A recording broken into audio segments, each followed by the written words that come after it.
Рокот за евалуација на понудата за сомнителниот тендер истекува денес. Најавивте дека има некаков недостаток во документацијата. Утврдивте ли за каков недостаток се работи? Да, првичната евалуација ни укажа на тоа дека има некој недостаток во документацијата и затоа беше објавата дека нашата интенција е таа постапка да ја прекинеме, меѓутоа врзани сме со законски рокови, некои истекуваат до крајот на оваа недела, тоест денеска, некои во тек на следната недела. Меѓутоа знаеме кои ќе ни бидат следните чекори со оглед на тоа дека тоа веќе го увидовме после отварањето на понудата. Најавивте исто така дека ќе анализирате што е тоа што ве довело само една фирма да се јави на тендерот. Тоа се анализира веќе 5 дена. Дали имате некаков резултат? Службите работат заедно со стручната комисија. Целта беше да направиме една сериозна заштеда на средства, затоа што сме свесни дека огромна сума на пари се одлева непотребно и дека цените на реагенсите се далеку помали од тоа што сега го плаќаат јавните здравствени установи. И така беше конструирана целата работа, меѓутоа не очекувавме се јави само еден понудувач. Тоа е апсолутно неприфатливо, ниту може да се оправда и затоа одиме насока на прекинување на оваа постапка. Утврдивте ли што е причината поради која што се јавил само еден понудувач? Нели тоа беше услов за следниот тендер кој ќе го распишувате да не се повтори грешката? Така е, така беше најавено и тоа го правиме и тоа дополнително ќе го правиме кога и дефинитивно ќе заврши евалуацијата. Првични ни се сега сознанијата, меѓутоа сум прилично сигурен дека во секоја следна постапка, без разлика дали се однесува за набавка на реагенси или нешто друго, ваква работа нема да се случи. Ова значи дека и новиот тендер ќе биде централизирана набавка. Зошто инсистирате на централизирана набавка и покрај бројните забелешки и на здравствените работници и на пациентите, посебно околу транспортот, например, уците за анализа? Централна набавка значи дека имаме контрола на многу работи. Нешто што сега апсолутно не можеме да го исконтролираме. Количината на реагенси која што се троши. Увидот преку електронски систем на количината на реагенси за кои што јавните здравствени установи располагаат. Како се трошат реагенсите кои што се спакувани во пакување за на 10, 20 или 50 пациенти, а се трошат 1 до 2 месечно во мали места каде што апсолутно нема побарувачка. И тоа е еден терк кој што го користат сите развиени земји. Тоа ние не сме го измислиле, тоа го копираме од европските земји, од развиените земји, но и од земјите од нашиот регион кои што ги преземаа позитивните искуства. Централна набавка, значи рационализација, значи подобро планирање, значи сериозна заштита и значи увид во тоа што од реагенси или од било кој друг материјал или лекови во моментот има во било која здравствена установа во државата. Никогаш понатаму да не се случи да на некое место има толку голема залиха да не знае што да се прави да се уништува, а на некое друго место се распишува тендер за набавка на истиот тој материјал. Затоа е таа централна набавка. Меѓутоа, транспортот само ќе ја усложни работата и остава сомнеш за квалитетот на анализите што ќе одат. Тоа не е точно, заради тоа што има европски критериуми како се транспортира крв и останати биолошки материјали. Сите тие ние ќе ги запазиме. И повторно Не сметате дека е оставена можност за сомнеш за квалитетот на примерокот што ќе се транспортира? Во однос на транспортот не, заради тоа што тоа е веќе влезено во праксата, ќе повторам, во развиените земји. Бројни состаноци со Удруженијето на биохимичари и лаборанти, кои што укажаа на своите сугестии и ние сето тоа ќе го земеме во предвид. Значи не е нешто што ние го измислуваме, туку е во становен начин, како што го има во развиените земји, каде што нема во секој град анализа за се, заради тоа што е тоа прескапо и таков систем едноставно не може да се одржи. Велите дека централизирањето на набавката е со цел да се заштеди. Ако се трошеле до сега 12 милиони, а набавката 3 годишна е 36 милиони, каде е заштедата? Да ви објаснам постапката. Сумата од 12 милиони евра е собрана од количината на пари кои што ја трошат сите јавни здравствени институции кои што имаат лаборатории. И ние за таа максимална сума на пари ја започнуваме постапката. Тоа што очекуваме е намалување на цените преку методот со аукција. Заради тоа што се јави само еден понудувач, ние не продолжуваме во таа насока, дополнително и недостатокот во документи, меѓутоа со аукцијата очекуваме да цената се намали. Значи тоа е заштедата. Ова е рамката, ова е плафонот, максималната сума на пари, заради тоа што тоа всушност Македонија денеска го троши за реагенси. Значи очекувате да на тендерот цената да не биде 36 милиони, приближно 36 милиони како што е сега, туку на самата аукција цената да се намали? Да се намали и да падне, така е. Ова беше причина исто така дел од политичките партии да побараат оставка од вас, укажувајќи дека досега оваа влада немала поскандалозна јавна набавка. Ке си поднесете ли оставка? Не би се согласил дека јавната набавка е скандалозна. Од морален аспект гледано, апсолутно не осеќам дека треба да поднесам оставка. Заради тоа што целта беше да се имплементираат добри европски практики, да се имплементираат нови начини на работа, да се имплементира начин кој што ќе значи рационализација, кој што ќе значи имплементирање на европски гајдлайнси и курикулуми во работата. Тоа што ќе возможи максимална контрола, но и домаќинско работење на јавните здравствени институции. Изминатава недела во детската клиника беа донесени 4 дечиња со дијабетес. Детските здруженија за дијабетес укажуваат на лекарски грешки. Дали и Министерството бара лекарска грешка, освен тоа што ги обвини родителите дека ги однале доцна децата на лекар? Во текот на изминатите денови телефонски разговарав со директорите на институциите од каде што биле пратени и местата каде што се примени децата. Не бев присутен во државата и заради тоа и од телефонските разговори такво нешто мислам дека не се случило. Но оставам простор да после состаноците и доколку има потреба формираме комисија и случаите ги испитаме до крај. Во последниве месеци имавме смрт на неколку родилки. Презема ли нешто Министерството за здравство во однос на ова? Дали покажа некаков резултат истрагите? Тоа се комисии кои што ги испитуваат работењето на лекарите кои што били уклучени во тимовите, при крај и завршене само што уште треба се додаде дел во однос на наодот судска медицина за родилката во Штип.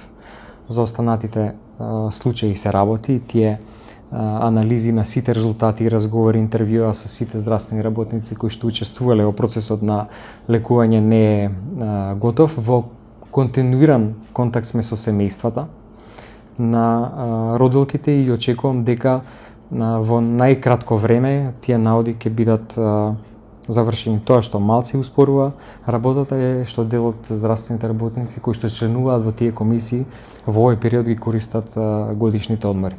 Но за кратко време верувам дека ќе завршат. Висшиот управен суд, според наши неофицијални податоци, веќе 3 пати ги барал документите за починатата родилка во Санте Плюс од Министерството за здравство, меѓутоа не ги добиле. Во меѓувреме клиниката работи со ваша дозвола, нели? Зошто не ги давате документите на... Тоа апсолутно не е точно. Сите барања од институциите во нашата држава, па вклучувајќи го и Висшиот управен суд, се одговараат многу промптно. Тие ги добиле сите документи од Министерството за здравство, а болницата не работи со наша дозвола, заради тоа што ние ја одземавме. Тие добија дозвола за работа преку укинување на времената мерка од страна на управниот суд. Имате ли решение на недостатокот на гинеколози на кои што укажуваат клиниките од внатрешноста? Комплексен е проблемот. Интензивно работиме на вработување на млади доктори кои што ќе се едуцираат како во областа на гинекологијата, така и во други специјалности, но знаете тоа не е решение кое што може да се случи преку ног, заради тоа што тие доктори треба да се примат на работа, треба да завршат специјализацијата, да стекнат искуство во работата, а во тој период да работат под менторство на искусни доктори.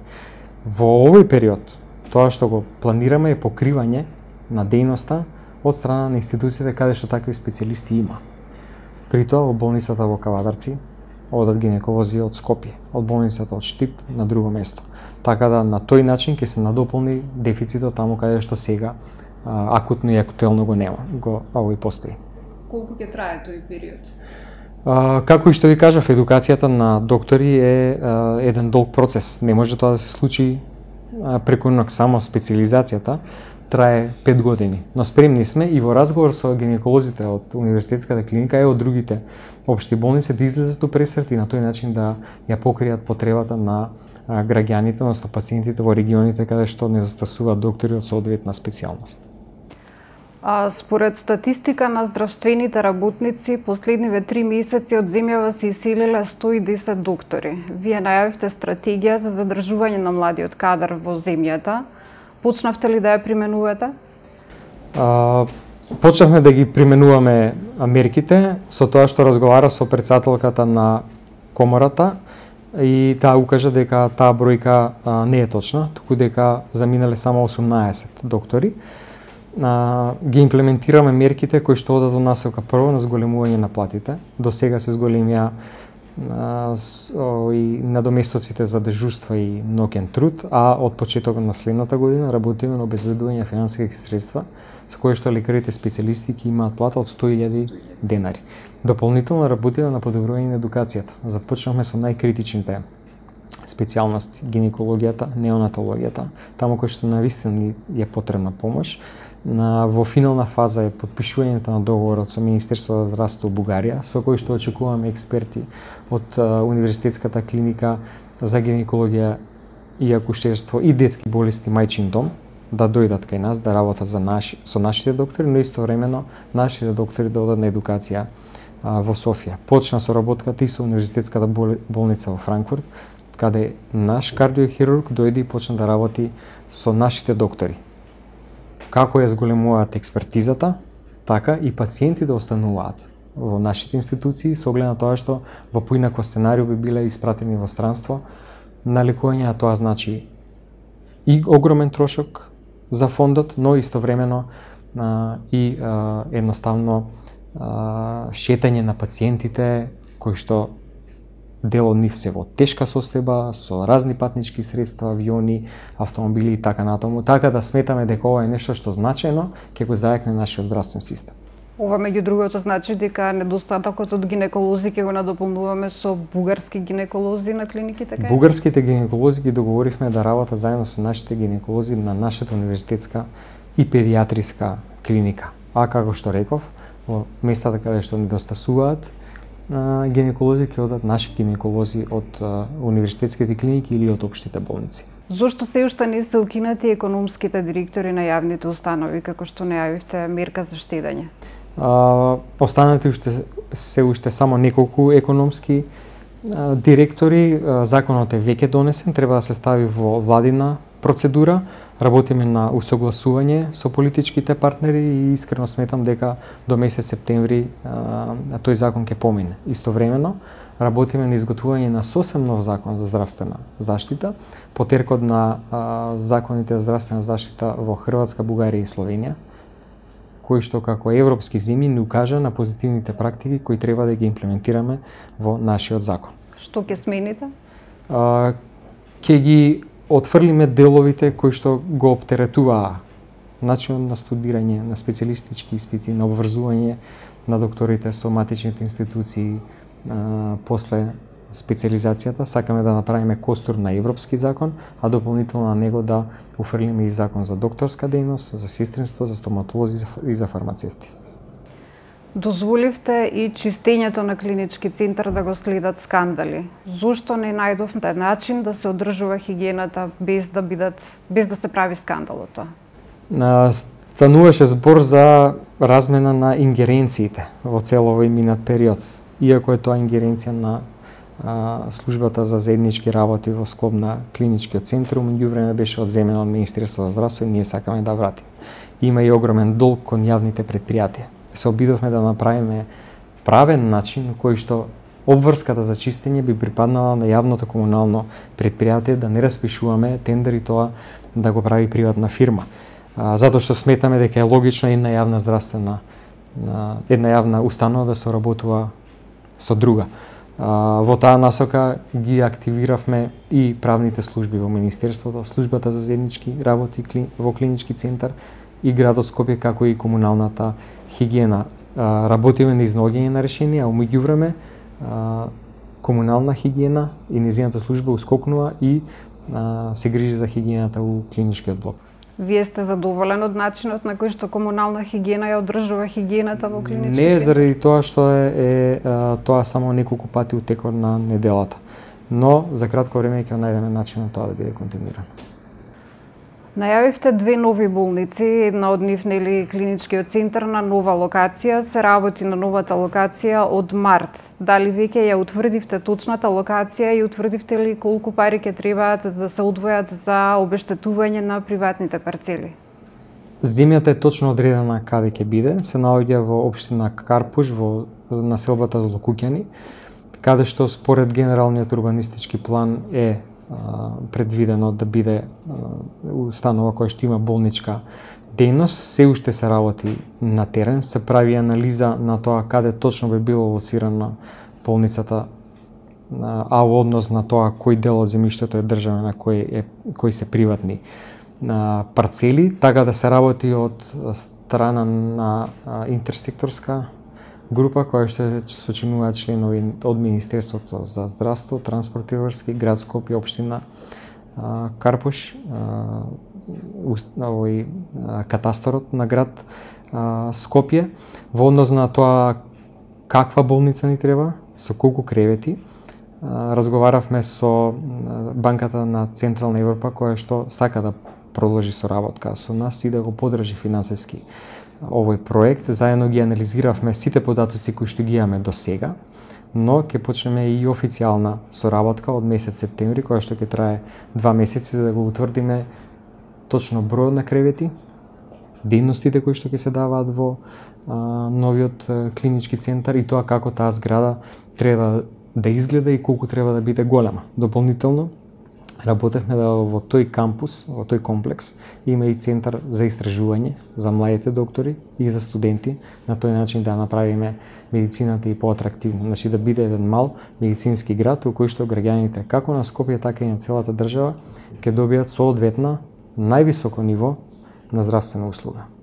На анализирање на земјиштето се работи од март годинава и се уште не е утврдено? Тоа е процес кој што не оди брзо и не се работи од март, негде процесот почна во месец мај, така да тоа е работа на експертите. Ки им одговорите ли на барањето на архитектите за зголемување на наградата за проектирање на новата градска болница на местото на Мајчин дом во аеродром?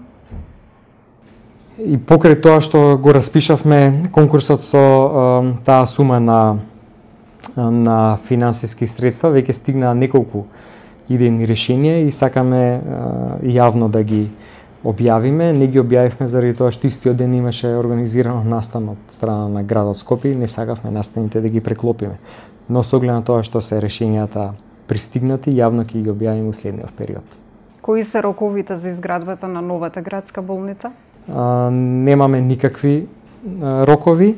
Доброто е тоа што на местото каде што планираме тоа да се направи, а тоа е амбулантата Мајчин дом во населбата Аеродром, веќе е предвидено градба на болница, која што има многу поголем капацитет од сегашниот капацитет на градска болница. Согласни си и докторите, целокупниот медицински персонал и менаџментот на сегашната градска болница да се таа болница префрли, со оглед на тоа што имаат голем број на пациенти, има голема поверувачка, има експерти кои што се добро етаблирани, познати експерти во своите области и тоа не смееме да го заборавиме. Таа болница нуди добар ниво на здравствена заштита за територија, за граѓаните од целата наша држава и ние само сакаме да обезбедиме добри услови, модерни услови за тие да продолжат овој соработа.